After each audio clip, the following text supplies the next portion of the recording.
Well, you spoke several times before about ideological subversion. That is a phrase that I'm afraid some Americans don't fully understand. When the Soviets used the phrase ideological subversion, what do they mean by it? Ideological subversion is the process which is legitimate, overt, and open. You can see it with your own eyes. All you have to do, all American mass media has to do, is to unplug their bananas from their ears, open up their eyes, and they can see it. There is no mystery. There is nothing to do with espionage. I know that espionage, intelligence gathering, looks more romantic. It sells more deodorants through the advertising, probably. That's why your Hollywood producers are so crazy about James Bond type of thrillers. But in reality, the main emphasis of the KGB is not in the area of intelligence at all. According to my opinion and opinion of many defectors of my caliber, only about 15% of time, money, and manpower is spent on espionage as such. The other 85% is a slow process which we call either ideological subversion or active measures, активные мероприятия in the language of the KGB, or psychological warfare. What it basically means is to change the perception of reality of every American to such an extent that despite of the abundance of information, no one is able to come to sensible conclusions in the interests of defending themselves, their families, their community, and their country.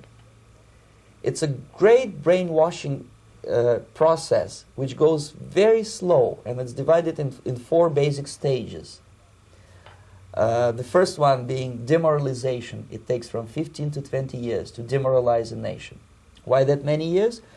Because this is the minimum number of years which requires to educate one generation of students in the country of your enemy, exposed to the ideology of the enemy. In other words, Marxism-Leninism ideology is being pumped into the soft heads of at least 3 generations of American students without being challenged or counterbalanced by the basic values of Americanism, American patriotism. The result you can see. Most of the people who graduated in the 60s, dropouts or half-baked intellectuals, are now occupying the positions of power in the government, civil service, business, mass media, educational system. You are stuck with them. You cannot get rid of them. They are contaminated. They are programmed to think and react to certain stimuli in a certain pattern.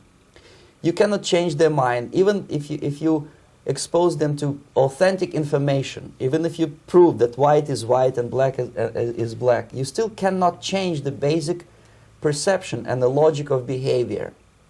In other words, these people, the process of demoralization is complete and irreversible.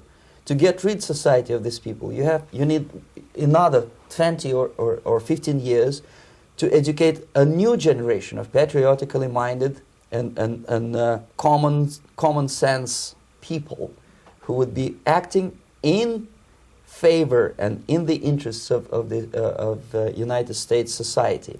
And yet these people who've been programmed and, as you say, in place and Yes. who are favorable to an opening with the Soviet concept, these are the very people who would be marked for extermination in this country? Most of them, yes. Simply because the psychological shock when they will see in future what the beautiful society of equality and social justice means in practice, obviously they will revolt. They will be very unhappy, frustrated people, and the Marxist-Leninist regime does not tolerate these people. They will join the links of dissenters, dissidents. Unlike in present United States, there will be no place for dissent in future Marxist-Leninist America. Here you can get popular like Daniel Ellsberg and filthy rich like Jane Fonda for being dissident, for criticizing your Pentagon. In future, these people will be simply squashed like cockroaches. Nobody is going to pay them nothing for their beautiful, noble ideas of equality. This they don't understand, and it will be a greatest shock for them, of course. The demoralization process in the United States is basically completed already. For the last 25 years, Actually, it's overfulfilled, because demoralization now reaches such areas where previously not even Comrade Andropov and all his experts would even dream of such a tremendous success. Most of it is done by Americans to Americans, thanks to lack of moral standards. As I mentioned before, exposure to true information does not matter anymore. A person who was demoralized is unable to assess true information. The facts tell nothing to him. Even if I shower him with information, with authentic proof, with documents, with pictures, even if I take him by force to the Soviet Union and show him concentration camp, he will refuse to believe it until he is going to receive a kick in his fat bottom. When a military boot crashes his balls, then he will understand, but not before that. That's the tragic of the situation of demoralization.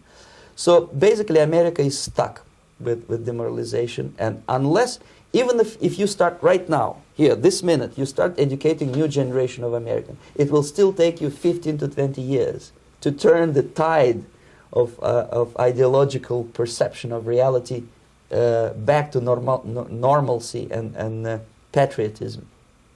The next stage is destabilization. This time, subverter does not care about your ideas and the patterns of your consumption. Whether you eat junk food and get fat and flabby, doesn't matter anymore. This time, and it takes only from 2 to 5 years to destabilize a nation, what matters is essentials: economy, foreign relations, defense systems.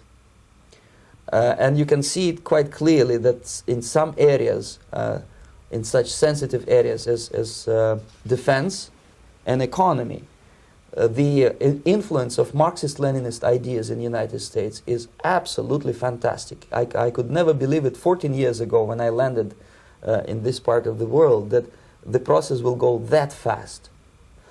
The next stage, of course, is crisis. It may take only up to 6 weeks to bring a country to the verge of crisis. You can see it in Central America now. And after crisis, with a violent change of power, structure, and economy, you have so-called the period of normalization. It may last indefinitely.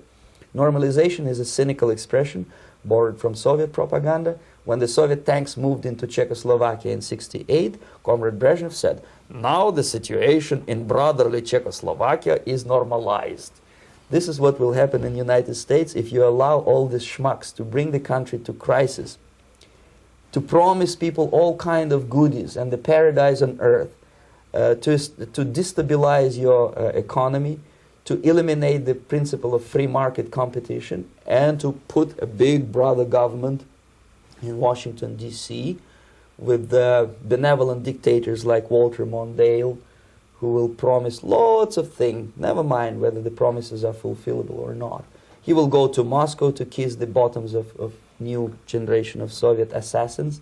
Never mind. He will create false illusions that the situation is under control. Situation is not under control. Situation is disgustingly out of control. Most of the American politicians, media, and educational system trains another generation of people who think they are living at a peacetime. False. The United States is in the state of war, undeclared total war against the basic principles and the foundations of this system.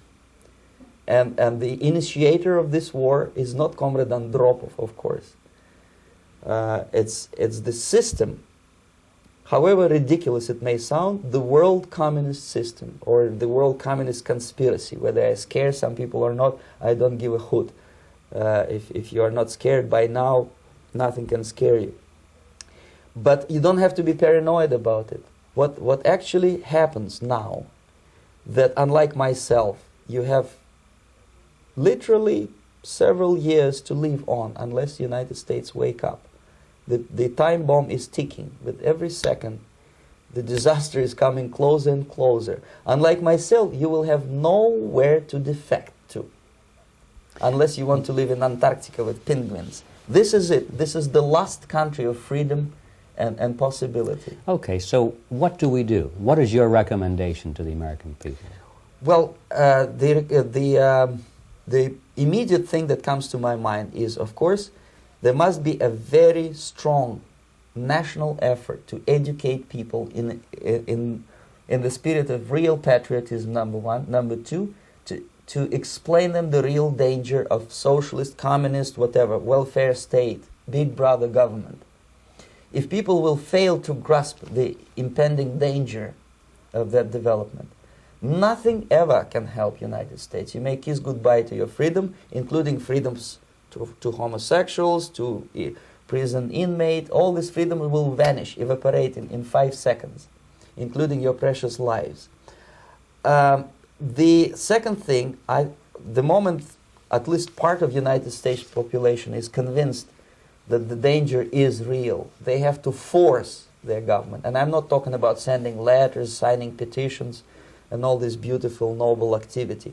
I'm talking about forcing United States government to stop aiding communism. Because there is no other problem more burning and urgent than to stop the Soviet military-industrial complex from destroying whatever is left of the free world. And it is very easy to do. No credits, no technology, no money, no political or diplomatic recognition, and of course no such idiocy as grain deals to USSR. The Soviet people, 270 millions of Soviets, will be eternally thankful to you if you stop aiding a bunch of murderers who sit now in Kremlin and whom President Reagan respectfully calls government. They do not govern anything, least of all such complexity as the Soviet economy. So two very simple, maybe too simplistic answers or solutions, but nevertheless they are the only solutions. Educate yourself, understand what's going on around you. You are not living at the time of peace. You are in a state of war, and you have precious little time to save yourself. You don't have much time, especially if you are talking about young generation. There's not much time left for convulsions and sexual masturbation to the beautiful disco music. Very soon it will go, just overnight. If we are talking about capitalists or wealthy businessmen, I think they are selling the rope on which they will hang very soon. If they don't stop, if they cannot curb their unsettled desire for profit, and if they keep on trading with the monster of the Soviet communism, they are going to hang very soon. And they will pray to be killed, but unfortunately they will be sent to Alaska probably to manage industry of slaves. It's simplistic. I know it sounds unpleasant. I know Americans don't like to listen to things which are unpleasant. But I have defected not to tell you the stories about such idiocy as microfilm, James Bond type espionage. This is garbage. You don't need any espionage anymore. I have come to talk about survival. It's a question of survival of this system. You may ask me, what is it in for me? Survival, obviously, because as I said, I am now in your boat. If we sing together, we'll sing beautifully together. There is no other place on this planet to defect to.